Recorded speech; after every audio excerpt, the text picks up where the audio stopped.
सभी को मेरा नमस्कार। तो आज एक हम बहुत ही सुंदर कथा, यहाँ पे विष्णु जी की कथा, ठीक है। तो श्री हरि विष्णु महिमा कथा एवं महालक्ष्मी चरण सेवा रहस्य, ठीक है। तो श्री महालक्ष्मी विष्णु जी के पैरों में क्यों बैठती है, उसका रहस्य क्या है, तो ये सारी जानकारी आज हम कथा के अंत तक, पूरी स्टोरी एकदम इंटरेस्टिंग है, तो पूरी कथा आप सुनना, आपको पता चल जाएगा मतलब क्या है कथा में, ठीक है।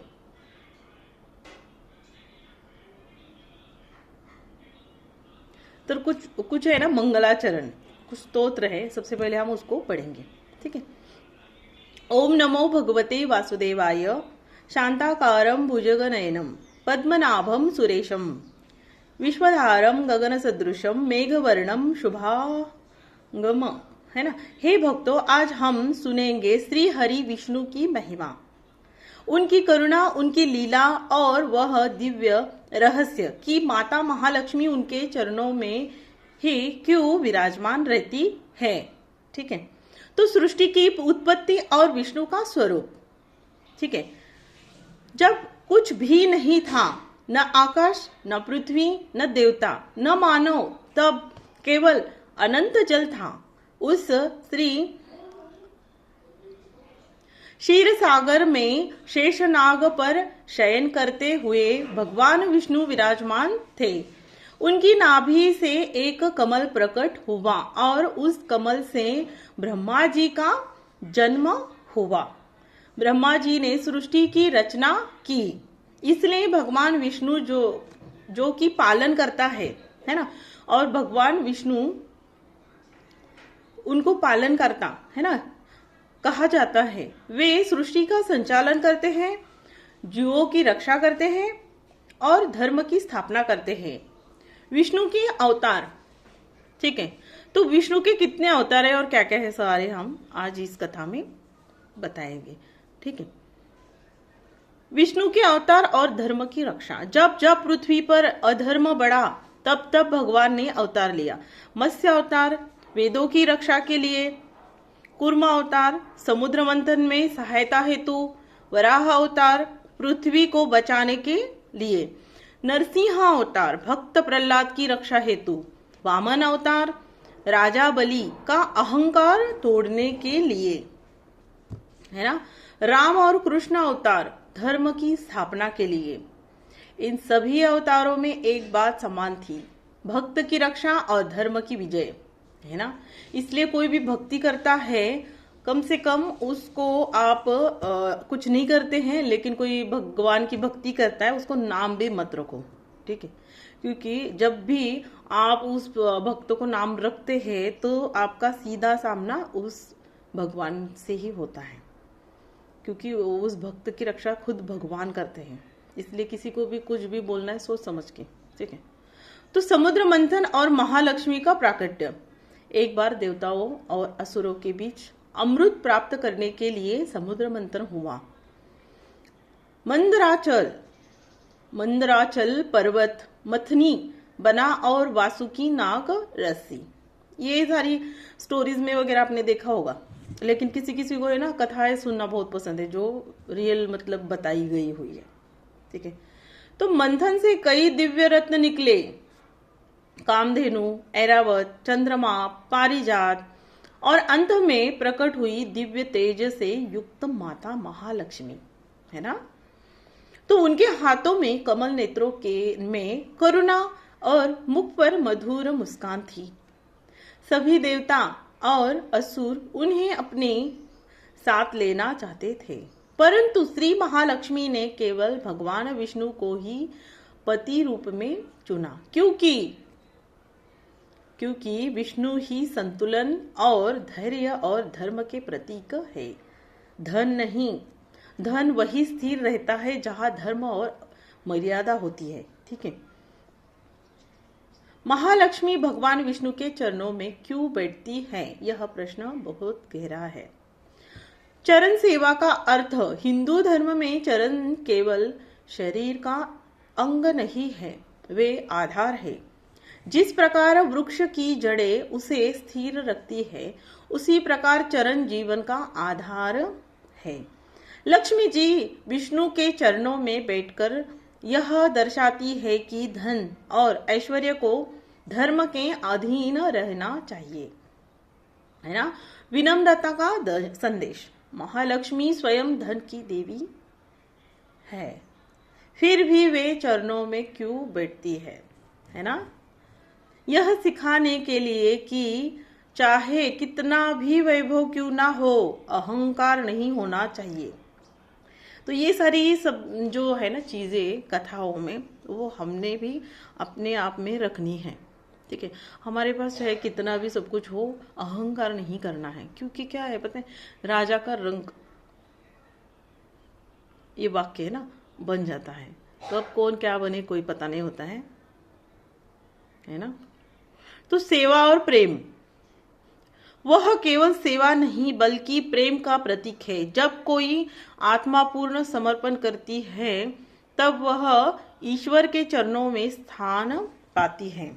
स्थिरता का रहस्य, जहाँ विष्णु है वह स्थिरता है, इसलिए लक्ष्मी जी स्थिर रहने के लिए उनके चरणों में रहती है। यदि घर में धर्म नहीं, सत्य नहीं, तो लक्ष्मी टिकती नहीं है, ठीक है। सत्य, जो सत्य के राह पे चलता है और सत्य के साथ से ही वो पैसा कमाता है, उसी के पास लक्ष्मी टिकती है। वो कभी भी होगी भी लक्ष्मी। वो बोलते हैं ना, राजा का रंग, मतलब राजा कब भिखारी बन जाए कोई पता नहीं है। अगर उसमें अहंकार आया है ना, उसको राजा बनाने वाला भी भगवान ही है और उसको भिखारी बनाने वाला भी भगवान ही है। इसलिए किसी चीज का अहंकार नहीं करना है।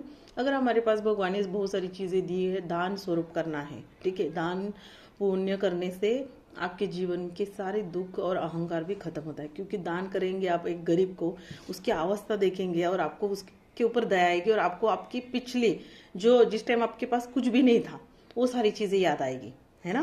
क्योंकि एक टाइम ऐसा हो जाता है कि सब कुछ सारी चीजें हमारे पास होती है ना, तो हमारे पीछे क्या हुआ था, हमारी क्या परिस्थिति थी, वो इंसान भूल जाता है।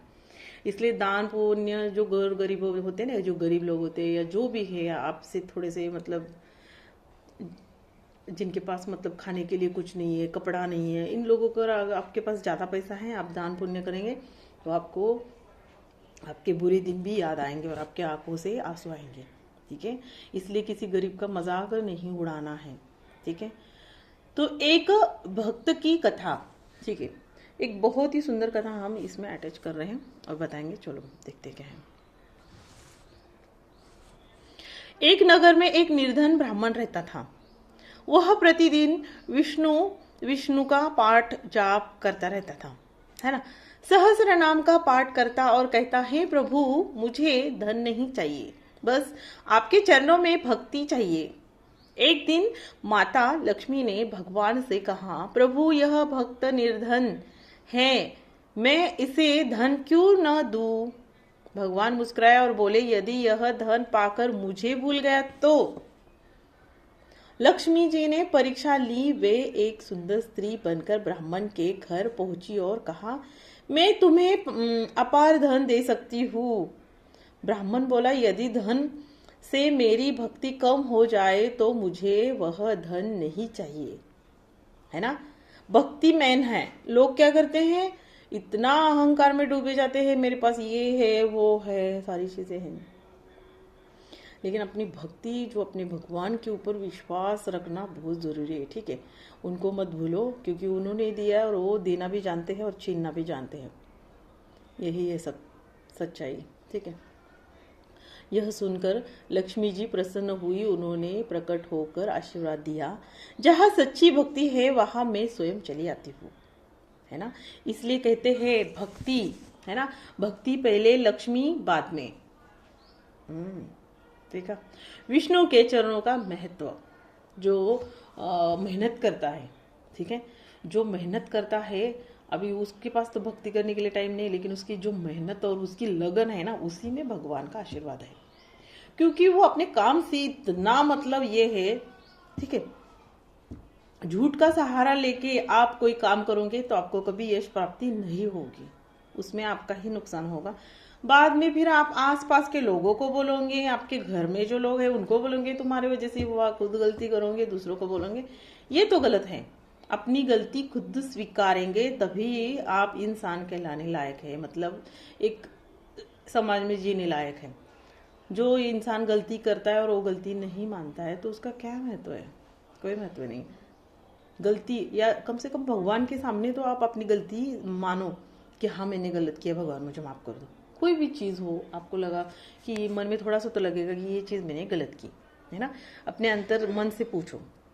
ठीक है। विष्णु के चरणों का महत्व, शास्त्रों में कहा गया है जो भी व्यक्ति भगवान के चरणों में मन लगाता है उसके जीवन में भय दूर होता है। लोगों की ऐसी ही इच्छाएं है कि आज मैंने कृष्ण भगवान का स्मरण किया, फिर विष्णु भगवान का, फिर मैं विठल भगवान का करूंगा, फिर मैं लक्ष्मी जी को। हर टाइम मतलब जैसे उनके मन में ख्याल आते हैं कि आज मैं ये खाना खाऊंगा, फिर मैं कल वो खाना खाऊंगा। हर दिन नए नए विचार वैसे ही भगवान को चेंज करते रहते हैं। इसलिए मनुष्य ने ना एक अपने दत्त गुरु, एक गुरु है ना, गुरु का महत्व बहुत है। एक तो गुरु की पूजा करना है, उसके बाद कुल देवता की पूजा करनी है, और जो भी भगवान की आप पूजा करते हो, चाहे लक्ष्मी माता हो, कोई भी भगवान का, एक ही भगवान का नाम स्मरण करना है। ठीक है। तो उसके जीवन में क्या आएगी? स्थिरता आएगी, और उसको सारी चीजें अपनी गलती का एहसास होगा, है ना। शास्त्रों में कहा गया है जो भी व्यक्ति भगवान के चरणों में मन लगाता है उसके जीवन में भय दूर हो जाता है। गंगा जी भी विष्णु के चरणों से प्रकट हुई मानी जाती हैं, इसलिए चरणों का स्पर्श पवित्र माना जाता है। गृहस्थ जीवन के लिए संदेश है ना, यदि आप चाहते हैं कि घर में लक्ष्मी स्थिर रहे तो घर में सत्य बोले। हर टाइम झूठ बोलेगे क्या है कि लक्ष्मी आपकी जो है वो भी चली जाएगी। गुरुवार को विष्णु पूजन करें। ठीक है। तुलसी की सेवा करे, एकादशी का व्रत रखे, भोजन से पहले भगवान को अर्पित करे। भगवान को क्या भोग लगाना है? मैंने हर कथा में बताया है, भगवान को लहसुन प्याज का भोग नहीं लगाना है। मिश्री हो गया, लड्डू हो गया, जैसे हलवा हो गया, खीर हो गई, ये सारी चीजें भगवान का, और दूध हो गया, दूध चीनी, बस इतना सारा भोग मतलब जो भी खाना बनाते हो जरूरी नहीं है मेरे हिसाब से, और कुछ शास्त्रों में भी कहा गया है। तो लक्ष्मी जी वहां नहीं टिकती जहां कलह, अपमान और अधर्म हो। एक रहस्य और भी है। ठीक है। लक्ष्मी जी केवल धन की देवी नहीं है, वे 8 रूपों में आती है। धन, धान्य, धैर्य, विजय, संतान, ज्ञान, सौभाग्य और समृद्धि, है ना। जब वे चरणों में बैठती हैं तो इसका अर्थ है ये सभी संपत्तियां ईश्वर की कृपा से ही मिलती हैं। अंतिम क्या संदेश है? ठीक है, हम उस भगवान के बच्चे हैं, ठीक है, कि हमें किसी के आगे झुकने की जरूरत नहीं है। हमारा माथा, हमारा सिर जो भी है, हमारा नतमस्तक, हमारा सब कुछ भगवान में ही समर्पण करना है। किसी के एक बार आपने भगवान के सामने अपना सिर झुकाया, फिर आप लोगों से भी सही सही बात करोगे और सारी चीजें आपको ऑटोमेटिकली, आपका दिमाग सही रहेगा, आप मतलब सही निर्णय लेंगे जिंदगी में। ठीक है। हे भक्तों, अंतिम संदेश। हे भक्तों, यदि जीवन में सुख चाहिए तो विष्णु की शरण ले। ठीक है, विष्णु जी की कथा है ना। अगर आप कृष्ण भगवान है, हर ये रूप तो इन्हीं के हैं। हमने स्टार्टिंग में देखा विष्णु भगवान के कौन से रूप उन्होंने धरती पे लिए, सब उन्हीं का है। ठीक है। तो यदि जीवन में सुख चाहिए तो विष्णु की शरण ले, यदि धन चाहिए तो लक्ष्मी जी की पूजा करे, है ना। पर यदि स्थायी सुख और धन दोनों चाहिए तो भगवान के चरणों में समर्पण। हाँ, समर्पण क्या होता है?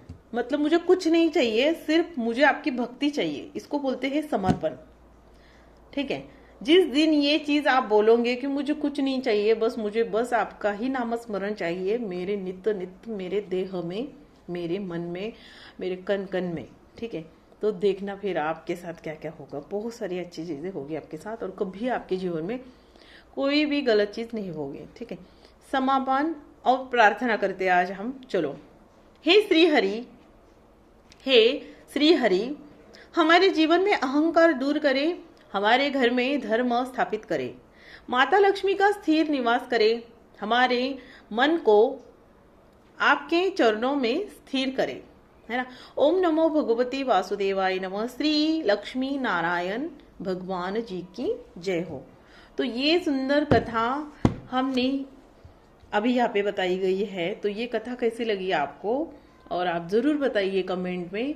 तो श्री महालक्ष्मी का नाम आप यहाँ पे टाइप कर सकते हैं और विष्णु भगवान का नाम आप टाइप कर सकते हैं, ठीक है। और ये कथा ज्यादा से ज्यादा अच्छी लगी होगी तो आप ये कथा को शेयर भी कर सकते हैं। इसके बाद फिर हम नई कथा के साथ हम आएंगे, और बहुत सारी कथाएं हमने अलग अलग यहाँ पे अपलोड की है अपने चैनल में। तो आप ज़रूर वो कथाएं सुनिए, समझिए, ठीक है, कि क्या है इस कथा में और हमने क्या लेना है, ठीक है, क्या छोड़ना है। सारी चीज़ें अगर आपको समझ में आई तो एक आप स्टेबल लाइफ जी सकते हैं, ठीक है। और आपके जीवन में जो भी बाधाएं आएगी, वो उस पे संकट आएगा आप पे, तो सीधा वो संकट का सामना आपके भगवान करेंगे ना। आपको कोई ज़रूरत ही नहीं है कि ये क्या होगा वो क्या होगा, ये सारी चीज़ें सोचने की ज़रूरत नहीं।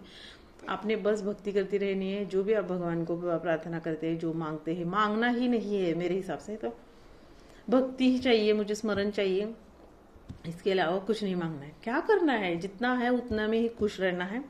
ज़्यादा चीज़ की आशा करेंगे तो जो भी है वो भी खो बैठोगे। तो इसी के साथ हम ये यहाँ पे वीडियो एंड करते हैं। और चैनल पे नए हैं तो चैनल को ज़रूर सब्सक्राइब करना और नोटिफिकेशन को ऑन रखना, क्योंकि मैं जब जो कथाएं अपलोड करूँगी तो आपको नोटिफिकेशन में कथा मिल जाएगी। उसके बाद फिर ये अच्छे अच्छे ज्ञान प्राप्त कर लेना आप इस वीडियो के माध्यम से।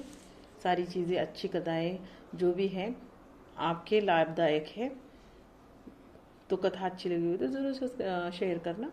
इसी के साथ ये वीडियो हम यहाँ पे एंड करेंगे।